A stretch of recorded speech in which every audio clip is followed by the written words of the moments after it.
Hello दोस्तों, मैं चंदन आप सबका करता हूं अभिनंदन आपके अपने यूट्यूब चैनल विद्यापुंज में। जैसा कि दोस्तों हम पिछले वीडियो में पढ़े थे गुलाम वंश, सॉरी दोस्तों, हम पढ़े थे मुगल वंश को हम पढ़ रहे थे। मुगल वंश में हम लोगों ने देखा कि मुगल वंश के संस्थापक बाबर के बारे में जाना, उसके बाद हुमायूं के बारे में जाना और उसके बाद अकबर के बारे में जाना।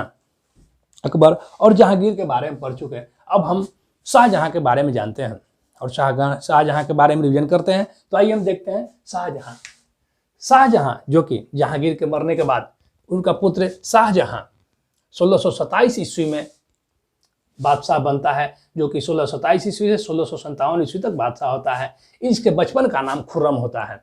वहीं शाहजहां की माता का नाम जगत गोसाई, जो कि एक हिंदू परिवार से होती है। वहीं शाहजहां का शादी अर्जुमन बानो बेगम से होता है। अर्जुमन बानो बेगम से होता है, जिसे शाहजहां ने मलिका ए जमाने की उपाधि से नवाजा था। वहीं शाहजहां ने नूरजहां जो कि जहांगीर की पत्नी होती है, जहांगीर की जो पत्नी होती है नूरजहां, उसको शाहजहां ने 2 लाख पर वर्ष 2 लाख वार्षिक पेंशन पर लाहौर भेज देता है और वहीं रहने लगती है। वहीं ताजमहल शाहजहां द्वारा निर्मित सबसे बेहतरीन, जो कि विश्व के 7 अजूबों में से एक ताजमहल, जिसका निर्माण शाहजहां द्वारा अपनी बीवी की याद में करता है आगरा में। ताजमहल का निर्माण, ताजमहल के वास्तुकार रूपरेखा जिसने तैयार किया था वह उस्ताद ईसा थे।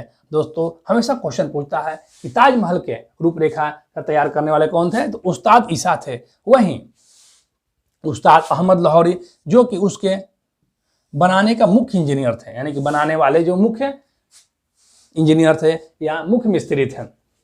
तो ताजमहल की रूपरेखा उस्ताद ईसा के द्वारा दिया गया था। वहीं उस्ताद अहमद लाहौरी के द्वारा उसका निर्माण किया गया था।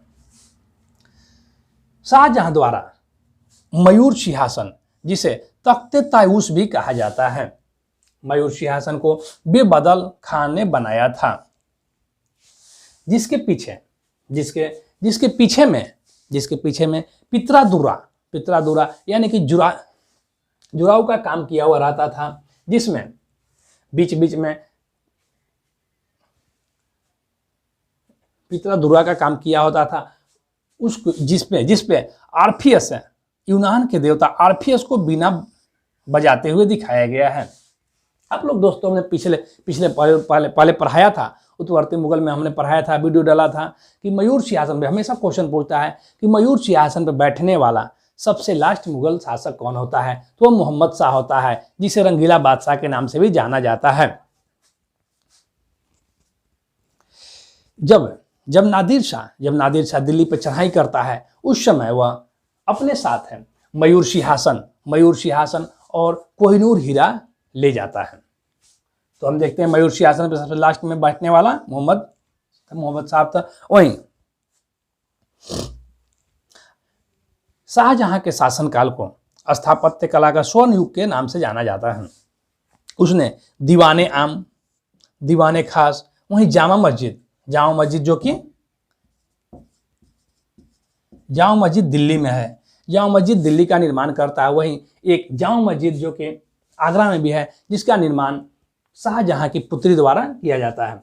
वहीं मोती मस्जिद बच्चों, 2 मोती मस्जिद है जो हमेशा पूछते हैं। तो यह मोती मस्जिद जो शाहजहां द्वारा मोती मस्जिद का निर्माण आगरा के किला में किया गया था, वहीं दिल्ली के लाल किला में औरंगजेब द्वारा किया गया था। तो हमेशा दोस्तों क्वेश्चन पूछता है कि दिल्ली के लाल किले का मोती मस्जिद का निर्माण किसने किया, तो औरंगजेब था।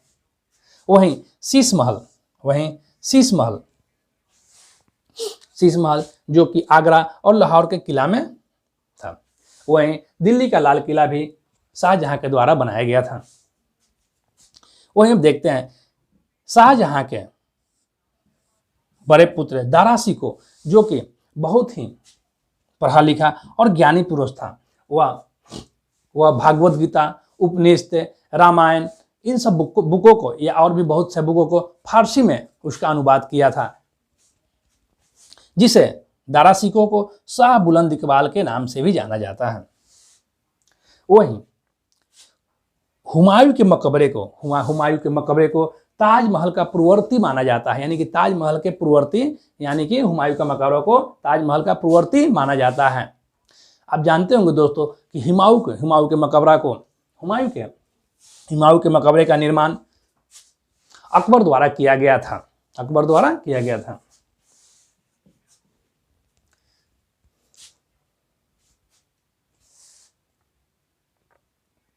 शाहजहां जो कि 1657 ईस्वी में, शाहजहां के 1657 ईस्वी में शाहजहां भयंकर बीमार पड़ता है, जिससे, और यह अफवाह उड़ता है कि शाहजहां की मृत्यु हो गई, जिससे उनके चारों पुत्र आपस में लड़ने लगते हैं उत्तराधिकारी युद्ध के लिए। तो आते हैं हम देखो उत्तराधिकारी युद्ध। शाहजहां के बीमार पड़ने के समय शाह शुजा, उसका पुत्र शाह शुजा, जो कि उस समय बंगाल में गवर्नर होता है, वही मुराद जो कि गुजरात का गवर्नर था, वहीं औरंगजेब जो कि दक्कन में था, वहीं दारा शिकोह जो कि शाहजहां के साथ ही आगरा के किले में था। तो सर्वप्रथम एक युद्ध शाह शुजा के द्वारा होता है, जो कि बनारस के पास होता है। दारा शिकोह और शाह शुजा के बीच में होता है, जिसमें शाह शुजा पराजित होता है और शाह शुजा वहां से भाग जाता है। उसके बाद 1658 ईस्वी में दारा और औरंगजेब के बीच में युद्ध होता है, जो कि धर्मत का युद्ध कहलाता है, जिसमें दारा का युद्ध होता है, जिसमें औरंगजेब और मुराद दोनों मिलकर लड़ते हैं, जिसमें दारा का हार होता है। यह धर्मत का युद्ध होता है। वहीं उसके बाद शामुगत का युद्ध, जो कि 1658 ईस्वी में होता है औरंगजेब के साथ है, उसमें भी दारा का हार होता है। और उसके बाद शामुगत के युद्ध के बाद औरंगजेब आगरा के किले में अपना राज्याभिषेक कराता है। वहीं उसके बाद देवराय का युद्ध, जो कि 1659 ईस्वी में होता है, 1659 ईस्वी में देवराय का युद्ध होता है, जिसमें फिर से दारा की हार होती है और इस्लाम के कानून को नहीं मानने के कारण दारा शिकोह को मृत्युदंड दे दिया जाता है। और उसके बाद औरंगजेब, दोस्तों क्वेश्चन यही पूछता है कि मुगल वंश का वह कौन सा शासक था जिसने अपना 2 बार राज्याभिषेक कराया था? तो वह औरंगजेब था। सबसे पहले एक बार 1658 में शामुगत के युद्ध जीतने के बाद आगरा में जाकर औरंगजेब अपना राज्याभिषेक कराता। वहीं देवराय के युद्ध के बाद फिर से औरंगजेब दिल्ली के लाल किले में, यानी कि दिल्ली के लाल किले में शाहजहां के किले में जाकर के वहां पे अपना राज्याभिषेक कराता है। वहीं 1658 में ही औरंगजेब द्वारा शाहजहां को नजरबंद कर दिया जाता है और आगरे के किले में ही उसे छोड़ दिया जाता है, नजरबंद कर दिया जाता है, जहां पे उनका मृत्यु हो जाता है वहीं पर। अब देखते हैं दोस्तों औरंगजेब के बारे में। औरंगजेब जो कि 1658 से 1707 ईस्वी तक शासक रहा, 1707 में उसकी मृत्यु हो जाती है। औरंगजेब का बचपन जो कि नूरजहां के पास बीता था, यह नूरजहां के पास ही ज्यादा अपना बचपन बिताया था। नूरजहां जो कि हुमायूं की जहांगीर की पत्नी थे। 31 जुलाई 1658 को और फिर 5 जून 1659 को राज्याभिषेक, अपना 2 बार राज्याभिषेक, औरंगजेब अपना 2 बार राज्याभिषेक करता है। 31 जुलाई 1658 ईस्वी को और दूसरा 1658 ईस्वी में, यानी कि शामुगत के युद्ध के बाद अपना प्रथम राज्याभिषेक कराता है। वहीं देवराय के युद्ध के बाद दिल्ली के लाल किले में अपना राज्याभिषेक कराता है। औरंगजेब को जिंदा पीर के नाम से भी जाना जाता है। औरंगजेब के इस काल में पुरंदर की संधि जयसिंह और शिवाजी के बीच में 1665 ईस्वी में होता है। वहीं औरंगजेब द्वारा 1666 ईस्वी में औरंगजेब द्वारा शिवाजी को बुलावा भेजा जाता है और बुलाकर आगरा के राजभवन में ही वहां पे उसे छल से शिवाजी को कैद कर लिया जाता है और उन्हें जयपुर भवन में बंदी बनाकर रखा जाता है शिवाजी को। वहीं शिवाजी सिखों के 9वें गुरु तेग बहादुर की हत्या करवा देता है। वहीं औरंगजेब द्वारा अपनी बीवी के उपलक्ष्य में बीबी का मकबरा जो कि औरंगाबाद में यानी महाराष्ट्र औरंगाबाद में निर्माण करता है। बीबी का हमेशा दोस्तों क्वेश्चन पूछता है कि बीबी का मकबरा कहाँ है, तो वह महाराष्ट्र औरंगाबाद में है। वहीं औरंगजेब द्वारा बीजापुर और गोलकुंडा को मुगल साम्राज्य में मिला लिया जाता है, जो कि बीजापुर और गोलकुंडा जो कि दक्षिण में थे। हमेशा दोस्तों क्वेश्चन पूछता है कि बीजापुर और गोलकुंडा को किसके द्वारा मुगल साम्राज्य में मिलाया जाता है, तो औरंगजेब के द्वारा। वहीं औरंगजेब के समय में जाट विद्रोह जो कि गोकुला और राजा राम के द्वारा किया जाता है, और पुनः जिसमें गोकुला को मृत्युदंड दिया जाता है और पुनः राजा राम के द्वारा विद्रोह 1685 ईस्वी में किया जाता है। वहीं औरंगजेब के समय में ही भरतपुर वंश का स्थापना होता है, जो कि राजा राम के भतीजे चूड़ामन के द्वारा किया जाता है। दोस्तों यह भी क्वेश्चन पूछता है, कभी क्वेश्चन पूछता है कि मुगल साम्राज्य में किस बादशाह के समय में मनसबदारों की संख्या सर्वाधिक थी। तो दोस्तों क्वेश्चन है औरंगजेब के समय में मनसबदारों की संख्या सबसे अधिक था। मनसबदारों की संख्या 337 मनसबदार थे। वहीं अभी क्वेश्चन पूछता है कि किस बादशाह के समय में हिंदू मनसबदारों की संख्या सर्वाधिक था, तो वह भी औरंगजेब के समय में ही हिंदू मनसबदारों की संख्या सर्वाधिक थी। वहीं औरंगजेब जो कि बीना बजाने में दक्ष था।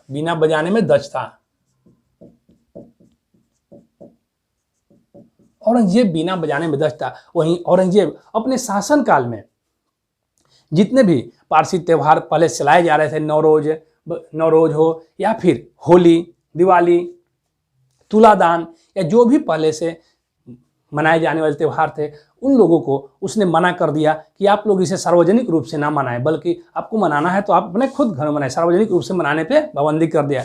वहीं वैश्याओं को राज्य से निकलने के लिए उसे बाध्य कर दिया, क्योंकि आप लोग राज्य छोड़कर चले जाएं।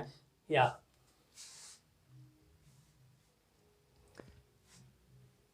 गाना बजाना जो भी परंपरा था वो सब औरंगजेब ने बंद कर दिया। तुलादान हो, जो भी सारा कुछ उसने पहले जो चलते आ रहा था उसने औरंगजेब ने बंद कर दिया। वहीं औरंगजेब ने 1665 ईस्वी में हिंदू मंदिर को तोड़ने का आदेश दिया। औरंगजेब 1665 ईस्वी में हिंदू मंदिरों को तोड़ने का आदेश दिया, जिसमें प्रमुख रूप से सोमनाथ मंदिर जो कि पाटन में है उसको तोड़ा गया। वहीं विश्वनाथ मंदिर जो कि बनारस में है, उसको भी तोड़ा गया। वहीं मथुरा में केशव भारती मंदिर था, उसे भी तोड़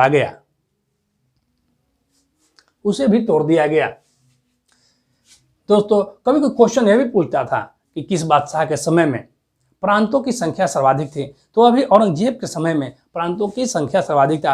अकबर के समय में जहां 15 प्रांत है, वहीं जहांगीर के समय में 17 प्रांत है। वहीं औरंगजेब के समय में करीब 21 प्रांत हो गए थे।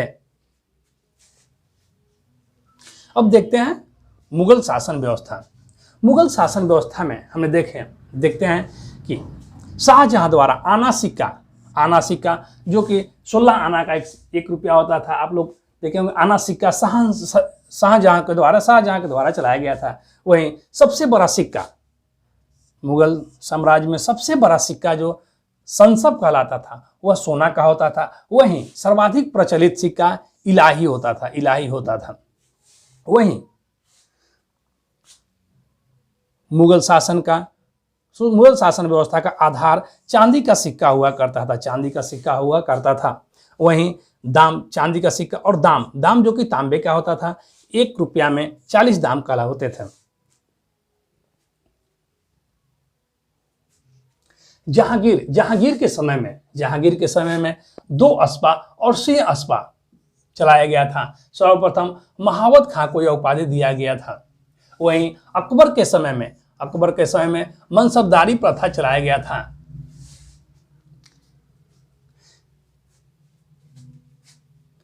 पांच हजार जात वाले उस समय 29 थे। वहीं औरंगजेब के समय में सबसे ज्यादा 5000 जात वाले मनसबदार थे जो 79 थे। यह भी आप लोग याद रखेंगे कि सबसे ज्यादा 5000 से ज़्यादा जात वाला मनसबदार किसके शासनकाल में था? वो औरंगजेब के समय में ही था। वहीं अकबर द्वारा राजत्व सिद्धांत सुलह एक कुल पर निर्धारित थी, यानी किसी भी दूसरे राजा से सुलह करके उसके साथ अच्छे संबंध के साथ राजत्व निभाया जाता था। और वहीं औरंगजेब जब आया तो सुलह एक कुल की नीति को त्याग दिया। वहीं औरंगजेब द्वारा एक और नीति चलाया गया, भारत जो कि दारुल हर्ष यानी कि मूर्तियों को पूजने वाला देश कहलाता था, वहीं औरंगजेब ने दारुल हर्ष को समाप्त कर दारुल इस्लाम को दारुल इस्लाम बनाना चाहा, यानी कि इस्लाम को पूजने वाला, इस्लाम को मानने वाला बनाना चाहा। अब देखते हैं मुगल साम्राज्य मीर बख्शी को रक्षा मंत्री कहा जाता था। वहीं मोहतसिब जो अधिकारी होता था, मीर बख्शी अधिकारी रक्षा मंत्री कहलाता था। वहीं मोहतसिब अधिकारी होता था, वह नैतिक आचरण और मापतोल का जिम्मा देखता था। वहीं अबुल फजल के द्वारा एक मजहर व्यवस्था लाया गया था जो 1579 ईस्वी में लाया गया था। वहीं अकबर द्वारा दीन इलाही धर्म की शुरुआत किया गया था, जिसमें मुख्य पुरोहित अबुल फजल थे। वहीं एकमात्र हिंदू जो दीन इलाही धर्म को मानता था वह बीरबल था, जिसका ओरिजिनल नाम, असली नेम महेश दास था। वहीं दोस्तों यह भी देखा जाता है कि मुगल काल में क्वेश्चन पूछा जाता है हमेशा कि किसका मकबरा कहाँ है। तो आइए हम देखते हैं मुगल काल में बाबर का मकबरा, जो कि बाबर को सबसे पहले आगरा में दफनाया गया, आगरा के आराम बाग में दफनाया गया था। लेकिन उसके बाद में बाबर द्वारा चुने गए स्थान यानी कि काबुल में फिर ले जाकर उसे दफनाया गया। वहीं हुमायूं का मकबरा जो कि दिल्ली में है, हुमायूं का मकबरा दिल्ली में है। वहीं बाबर द्वारा अपनी आत्मकथा तुजुक ए बाबरी, बाबर द्वारा अपनी आत्मकथा तुजुक ए बाबरी जो कि तुर्क भाषा में लिखा गया है। वहीं हुमायूंनामा उसकी चचेरी बहन गुलबदन बेगम के द्वारा लिखा गया था। वहीं हुमायूं का मकबरा दिल्ली में है। वहीं अकबर का मकबरा सिकंदरा जो कि आगरा के पास में ही एक जगह सिकंदरा है, वहाँ पे उसका मकबरा है। वहीं जहांगीर का मकबरा लाहौर में है। वहीं शाहजहां का मकबरा आगरा यानी कि आगरा के ताजमहल में है। वहीं औरंगजेब का मकबरा रोजा के पास है, रोजा में है। दोस्तों यह हमने पढ़ाया आप लोगों को, सारा मुगल साम्राज्य को पढ़ा दिया, मुगल काल को हमने पढ़ाया। इसमें जो भी क्वेश्चन बनेंगे हमने आप लोगों को जो क्वेश्चन बनने लायक थे वो हमने आप लोगों को पढ़ा दिया है। अब आप लोग इसे पूरे वीडियो को ध्यान से देख लीजिएगा। वहीं अब देखते हैं हम देखते हैं भारत में लोक नृत्य बहुत ज़्यादा माना जाता है, जैसे कथक जो कि उत्तर भारत में प्रचलित है। वहीं भारतनाट्यम तमिलनाडु में प्रचलित है। वहीं कथकली और मोहिनीअट्टम केरल में प्रचलित है। वहीं कुचिपुड़ी आंध्र प्रदेश में प्रचलित है।